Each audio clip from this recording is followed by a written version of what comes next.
اعوذ باللہ من الشیطان الرجیم بسم اللہ الرحمن الرحیم۔ میرے پیارے دوستو، آج جو میرا موضوع ہے وہ ہے توحید بحوالہ صحیح مسلم۔ تو آج ہم صحیح مسلم میں سے چند احادیث مبارکہ جو ہے ان کا ذکر کریں گے اور جانیں گے کہ توحید اصل میں ہے کیا۔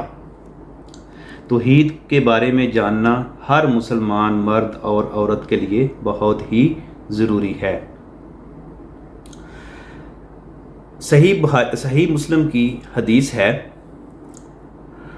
ان ابی ذر قال رسول اللہ صلی اللہ علیہ وسلم ما من عبد قال لا الہ الا اللہ ثم مات علی ذالک الا دخل الجنۃ۔ یہ صحیح مسلم کی ایک حدیث ہے جو کہ بروایت ابو ذر ہے۔ رسول اکرم صلی اللہ علیہ وسلم نے فرمایا، جو بندہ لا الہ الا اللہ کا قائل ہو اور پھر اسی پر اس کی موت آئے، وہ یقیناً جنت ہی میں داخل ہوگا۔ اس حدیث میں لا الہ الا اللہ سے محض زبانی کلامی یا رسمی قرار نہیں ہے۔ اس سے مراد یہ ہے کہ آپ اقرار کریں اس کا دل سے، زبان سے اس کا اقرار کریں اور دل سے اس کا، اندر سے اپنے دل سے اس کی تصدیق کریں۔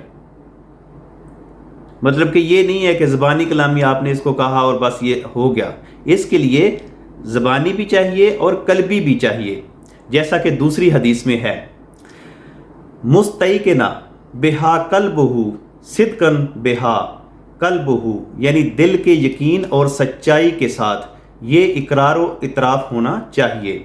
ظاہر ہے کہ جب اس طرح اقرار کیا جائے گا تو سیرت اور کردار بھی نمایاں ہوں گے، ان میں تبدیلی ہوگی اور زندگی کے تمام گوشوں پر اس کے خوشگوار اثرات مرتب ہوں گے۔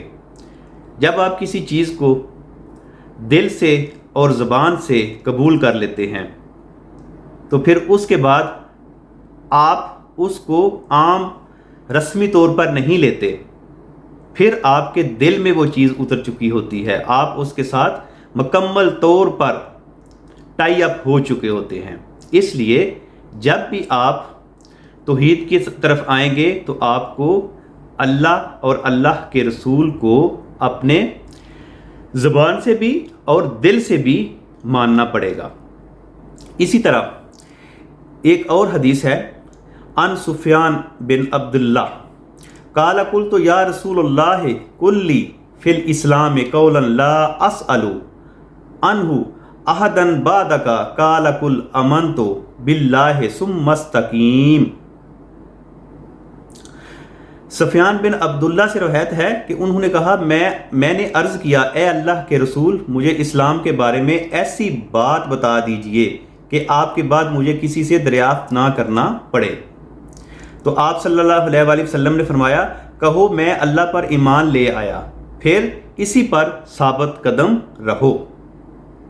کیا ہوا کہ آپ نے فرمایا کہ آپ کہیں کہ میں نے اللہ پر ایمان لے آیا، لیکن مرتے دم تک پھر آپ اسی پر ثابت قدم رہو۔ یہ نہیں کہ کل کو منافقین کے ساتھ مل کر کچھ اور، کافروں کے ساتھ مل کر کچھ اور، ہمارے سامنے کچھ اور۔ تو اس لیے اس کو اگر زبان سے اقرار کیا ہے تو پھر دل سے بھی اس کو تسلیم کریں۔ اسی طرح ایک اور حدیث ہے، عن العباس بن عبد المطلب قال رسول اللہ صلی اللہ علیہ وسلم ذات طعم الایمان من رضیہ باللہ ربا رب الاسلام دینا و بمحمد رسولا۔ یہ بھی حدیث صحیح مسلم میں سے ہے، جس کا ترجمہ ہے کہ حضرت عباس سے روایت ہے، انہوں نے کہا کہ یا رسول اللہ، اس نے ایمان کا مزہ چکھ لیا جو اللہ کے رب، اسلام کے دین اور محمد کے رسول ہونے پر راضی ہو گیا۔ تو لہٰذا ہمیں جو ہے ہمارے ایمان کا توحید ایک حصہ ہے، اور جس کا یہ ایک لازمی جز ہے توحید، کہ اللہ اور اللہ کے رسول پر سچے دل سے ایمان لانا۔ تو اس طرح ہمیں ایک اقرار کرنا چاہیے، اپنے دل سے اقرار کریں، اپنی نفس کے ساتھ اقرار کریں، اور وہ اقرار کیا ہے کہ ایک دفعہ کم از کم اپنے سچے دل سے آپ اپنے ساتھ یہ اقرار کر لیں۔ وہ اقرار نامہ کیا ہے؟ رضیت باللہ ربًا وبالاسلام دینا وبمحمد رسولا، کہ میں راضی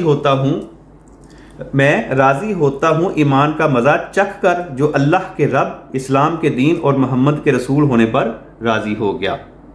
مطلب کہ میں اللہ اور اللہ کے رسول پر ایمان لا کر اپنی بھی اور اپنی زندگی سے بھی راضی ہوں، اور موت تک، مرنے تک یہ آپ کا ایک حصہ دار ہوگا، آپ کا گواہ بھی ہوگا۔ جب آپ یہ اقرار کر لیں گے تو آپ کا یہ ایک گواہ بن جائے گا، قبر میں بھی کام آئے گا، آخرت میں بھی کام آئے گا۔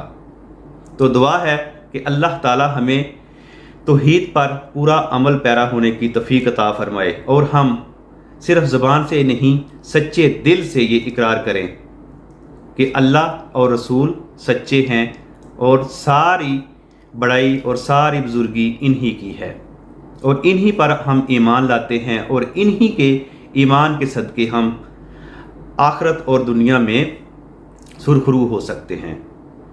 دعا ہے کہ اللہ تعالی ہمیں اپنے پیارے انعام یافتہ لوگوں میں شامل فرمائے۔ آمین ثم آمین۔ السلام علیکم ورحمۃ اللہ وبرکاتہ۔